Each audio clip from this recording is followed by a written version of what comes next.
most of what happens in the brain is unconscious, and this includes all of our creativity. So when we think of something, we tend to say, well, I'm a genius, I just thought of this great thing. But in fact, your brain has been working on that behind the scenes for weeks or months. The way the brain works is it takes stuff in, it evaluates it, it smashes things up in various ways, tries out new hypotheses. Most of them stink.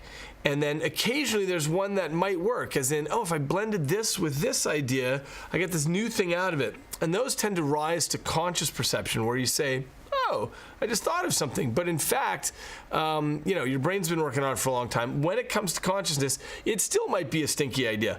But of those that rise to consciousness, occasionally one will work. Occasionally you'll say, hey, wait a minute, that would actually work. I could fix the window that way if I put this and I smash those together and so on. So most of the work, if I were making up a number, I'd say 99% of everything that happens in the brain is unconscious. The conscious part of the mind, the part that wakes up when you wake up in the morning, the part that comes online, that's a very tiny bit of what's happening. It's the broom closet in the mansion of the brain.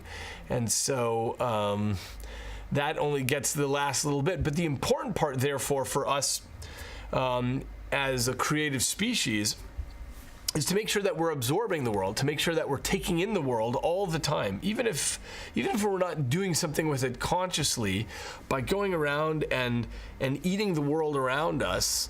The broader, the better. International travel, things you find on the internet, and so on. By taking all that in, your brain's doing the work of saying, okay, well, what if I put these things together? And that's how we can be maximally creative.